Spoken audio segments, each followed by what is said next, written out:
Hey guys, welcome back. This is Shiro Saki, and this is part 4 of Katawa Shoujo. And please, if you have not been caught up with what's going on, please click on the link for the playlist that I've put here on the main screen. It's an annotation if you can see it. So if you ever need to be caught up in any of these videos, I'm going to give you guys the link to the playlist. So let's load. So we leave, all three together. We're with Lily and Hanako. Lily walks beside the wall, letting her cane gently tap against it every now and then. Hanako comes along right beside her, so close that she's practically half hugging her as they go. Although it must make her walking that much harder, Lily takes it in stride. They're such good friends. As we turn around the corner of the hallway, something hits me in the chest with the force of a steam train. Hanako shrieks a little, my vision briefly goes black. Ooh, ouch. Opening my eyes, I see a pair of saucer-like green eyes looking up at me. They belong to the perpetrator, a short girl who bumped into me and is now fallen down into the hallway floor, and who has no feet. She wears a PE uniform and a very worried frown. The former strikes me as a rather strange thing to have on during a lunch break. More striking than that, though, is that she doesn't have legs. Oh, she does, but they're not flesh and bone. Her pale and very much flesh and bone thighs end in shins and feet made of some black metallic or plastic-like material. They look disturbingly artificial and unnatural. It almost makes me forget that my chest is hurting. The girl winces a little, rubs her nose, and jumps up. Oh man, hey, are you alright? Sorry about that, really. I wasn't looking where I was going and you just came out of nowhere. Sorry. She's looking really apologetic in the hurt puppy way of looking apologetic. I quickly forget about being angry or anything, since hurt puppies are my weak spot. Sure they are, buddy. Are you sure it's not a girl who's basically in her underwear? It's okay, don't worry about it. Ouch. Oh no, my heart. No, heart, please behave. I say that, but there's a stinging pain growing in my chest. And I know that this is about the biggest possible danger for my condition. Don't overexert yourself. Don't forget your medication. And most of all, don't get hit in the chest. Oh no, I try to rub my solar plexus to chase the pain away, holding my breath in an attempt to hear my heartbeat. Oh no! I'm gonna pass out. It seems normal. Hey, should I get a nurse? The worried, high-pitched voice of the girl snaps me out of it. I stare at her for a few seconds, dumbfounded, until I realize that I probably looked worse off than I really was, doubled over myself and looking all tense. Damn, I'm overly worried about my heart. Well, you should be, you only have one. No need, I'm fine. Managing to say something in response, I pull myself upright, feeling my sore ribs one last time, then take a deep breath. She just knocked the wind out of me. Big time, but it's nothing more than that. You sure you're okay? I hit you pretty hard. I'm okay. It's okay, I said I was fine. Nothing's broken. No harm done. That's good. Hisao, what happened? She's not quite up to speed for obvious reasons, but she sounds very worried. More than what the situation deserves, really. Someone just bumped into me. Nothing serious. Just winded. Sorry, it's my fault. I was just going to get some stuff and I was in kind of a hurry. That someone here is Emmy, isn't it? The little girl coughs quietly and shuffles her plastic or metallic feet, looking down at them before saying anything. Hi, Lily. Hanako. I guess the girls know each other. Do please try to be more careful. You might be sturdy enough to endure those sorts of accidents, but there are people who aren't. The girl blushes and starts to fidget nervously like a little child caught misbehaving. Oh. It's so cute I find myself smiling. I know that. I was just... I gotta go. teacher will have my head. I promised to help it with printouts, but I went running instead. Sorry, but I got a change in everything. Before any of us can say a thing, Emmy has already bolted away, leaving the hallway eerily quiet. Does that kind of thing happen often around here? There are more rules in Yamaku than usual for running in corridors. But that rarely stops Emmy, it seems. She shakes her head weakly and offers a slight, composed smile. She's so calm. I don't think there's anything we can do to stop her, I'm afraid. Shall we be off, then? Lily heads off along the hallway, and Hanako hurries after her. The route to the room the two use for tea is fairly simple to retrace, being still fresh in my mind from yesterday. Lily and Hanako quickly go about the business of making lunch. Before I can even open my small bag of food, Lily's busying herself with her thermos and tea bags as Hanako is setting up both their lunch boxes. So this is what you meant by coming here almost every day. Yes, Hanako and I usually have lunch here. It suits both of us, so we ended up using this room regularly. After seeing Hanako's reactions to me over the past couple of days, I can understand why that's a boon. That and Lily being able to get some quiet away from her class as well. I take my seat last after Lily's poured the tea for us and sits down. The more time I spend with these two girls, the more I think they're a perfect foil to Misha and Shizune. I like them better too. Even without a voice, Shizune is direct and brash, and Misha seems to get along with everyone. On the other hand, Lily is soft-spoken and relaxed, while Hanako seems to be the shyest girl I've ever met. So, how are you faring in Yamaku, Hisao? You seemed a bit flustered before. Apart from getting lost every now and again and being crash-tackled outside my classroom, fine, I guess. You looked pretty hurt before. Are you really okay? For a brief moment I considered telling Hanako and Lily about my condition, but then I hold it back.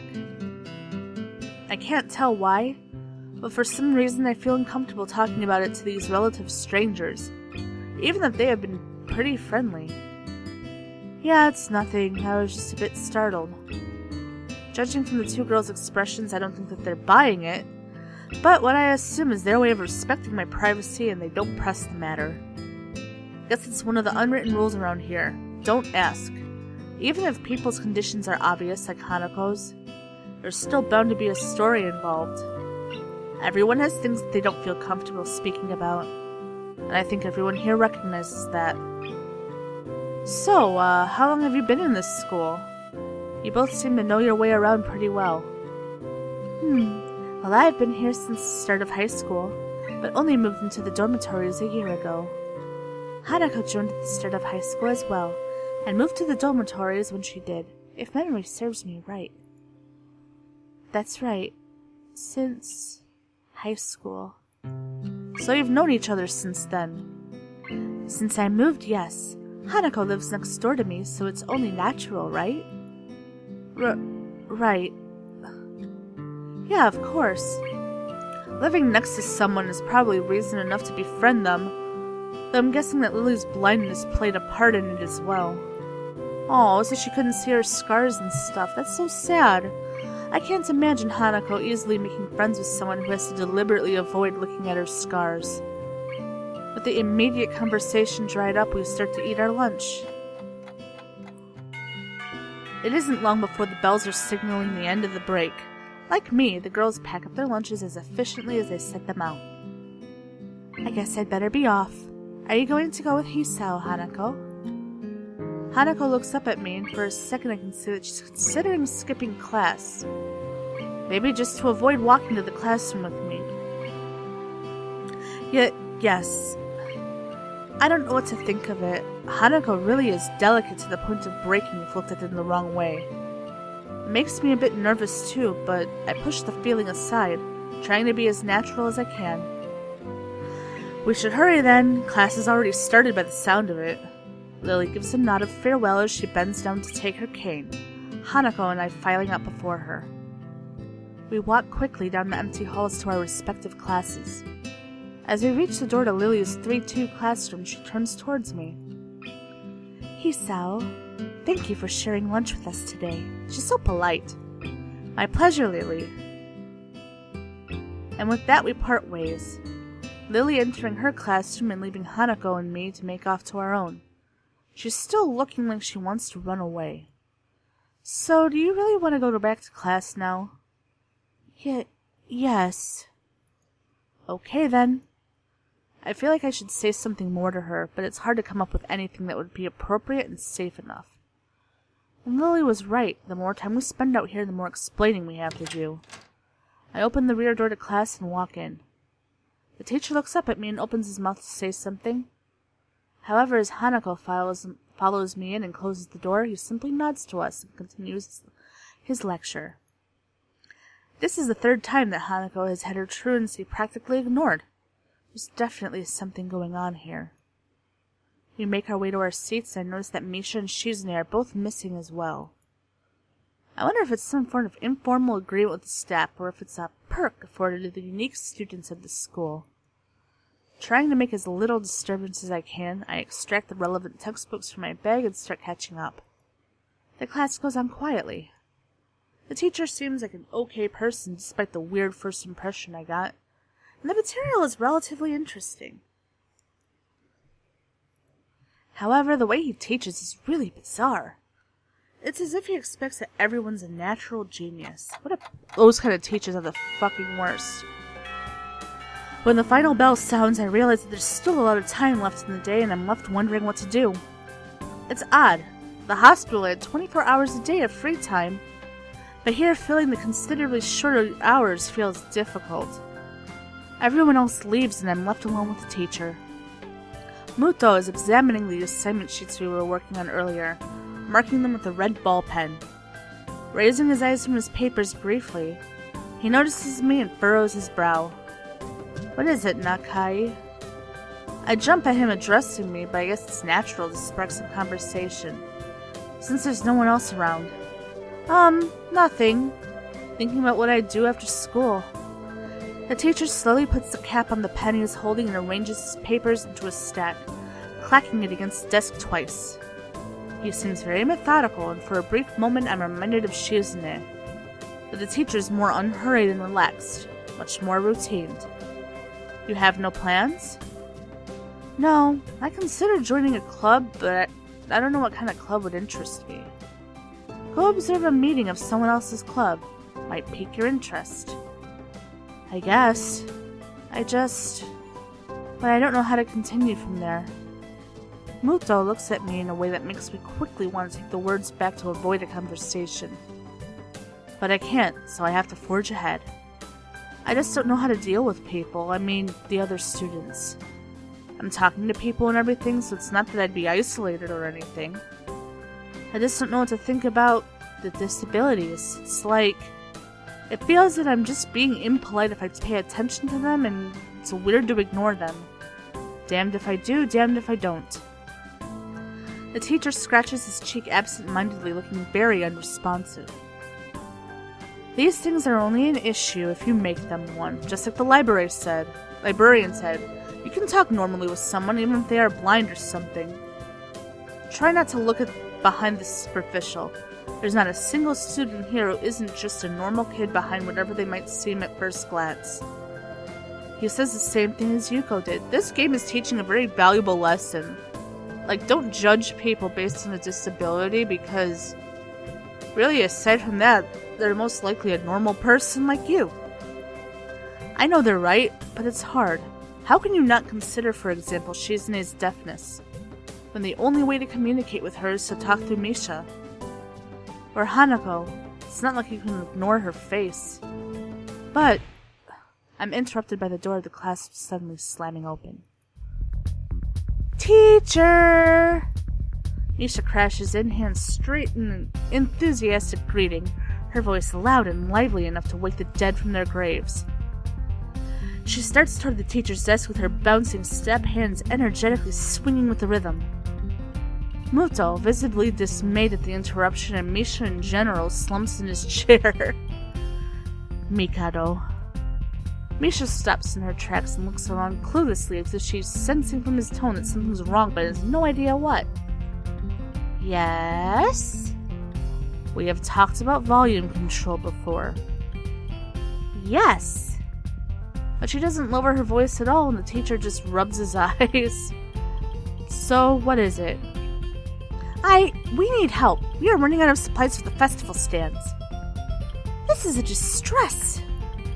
She waves a pink slip of paper she's holding around. So, go get more supplies from the art room. What's the problem with that? Plywood. Plywood is always the problem. Last time we wanted more, there was only a little, but then that time, we just took it all and went with that. Now there's like none left there, so you know there is some? I don't understand. How would I know? She-chan, the president thought the teacher would know if there's plywood. Was she wrong? Mutou looks like he's in great pain, frowning with his entire essence, and Misha doesn't get it at all. Looking at the two of them communicating is terrible, like looking at a man being tortured by drilling his skull open while blasting pop music at full volume at the same time. God. I'm afraid I have no idea if there is any plywood in the school, let alone where it would be if there was any. Oh, what should I do? Perhaps try to find Mr. Nomiya? I'm sure he would know where to find everything you need. You'd have to pry them from his cold, dead hands, but that's a different matter. I don't have the time. You're so busy. She holds her head with both of her hands, looking as despairing as it's possible for a person like her. Without even noticing, she crumples the note she's holding against her hair. I shouldn't even be fetching these things. There's so much to do and we're falling behind the schedule. Mutou looks at her gravely and then suddenly smiles. Smiling doesn't really fit his face. I think it'd be better if he didn't. I wonder if you can get some temporary help. Oh, hell no, you're not meaning me. You dick. I don't want to help her. He switches to staring at me focusedly with a hard expression, as if trying to say, go make some friends. No, I don't want to make any friends. Not with her. Not with these two, because they're crazy and they want me to join their stupid council, and I don't wanna. I guess I can give you a hand. You can? Thanks, Hee-chan, you were really nice. More like I'm really forced. She pauses, does a double take, and then points at me with her finger, yelping, ah! And looking very puzzled. Come to think of it, what's Hee-chan doing here? Class is over, you should be having fun. We just had a little chat. Excuse me. Oh no. It's not detention, is it? Are you in trouble, Hee-chan? No, I'm not. Is Hee-chan in trouble, teacher? No, he's not. Mutou sighs deeply, and I feel that I have to help Misha to get her off the teacher's back. So, what do you need? Here's a list. I can try to find plywood from somewhere if there's none in the art room. She offers me the notes she's holding. I take it, hesitating a bit. I said I'd help you, but this has no implications on whether I'm joining the council or not. Oh. Still, thanks, Hee-chan. Try to be quick. We're in a stall building streak now. We must hurry, hurry, hurry. She bounces out of the classroom, leaving me and the teacher looking at each other with something that feels like a silent agreement. Well, there you have it, Nakai. You have something to do now. Please don't sound so smug.